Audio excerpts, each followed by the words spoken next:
Hey everyone, welcome back.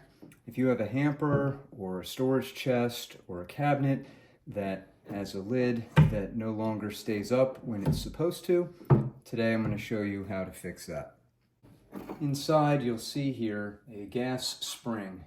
It looks like a shock absorber or something similar that you would see on a tailgate of a car.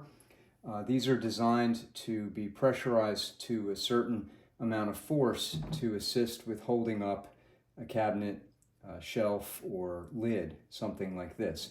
Over time these wear out, and that's what causes these to just fall and no longer be held up. So we're going to replace this to fix the problem. At first you may want to be thinking about taking out all these screws where they're mounted, but actually the brackets are best left where they are.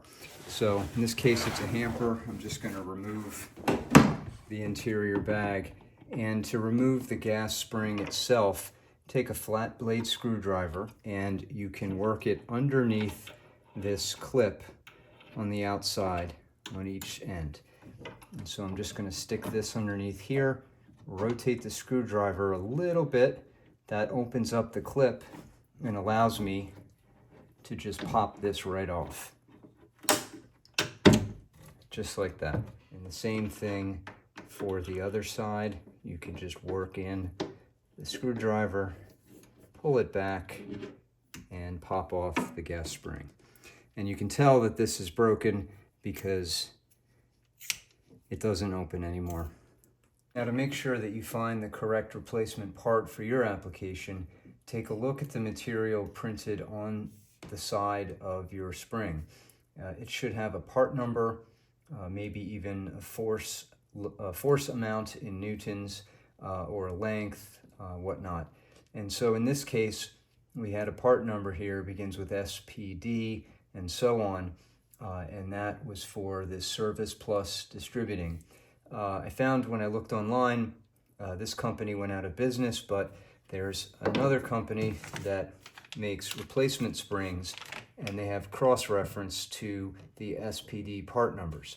I'll put a link in the description below. These are the replacement springs I got that match the size and the force rating of the old spring. And these replacement parts for this hamper happen to be from a company called Lucid. This is not sponsored in any way.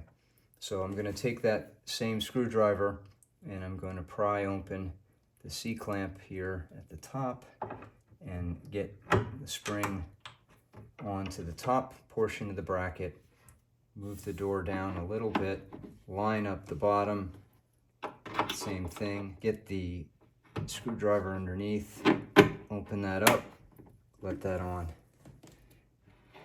Now you can see the door opens.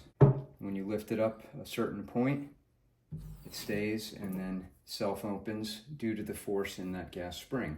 And you'll feel some resistance now when you come to close it until it comes down, and it will come down a little bit harder at the end, but it's designed to assist with the weight. So that's how you replace the gas springs on a hamper or cabinet or storage chest. I hope that was helpful. Thanks very much for watching.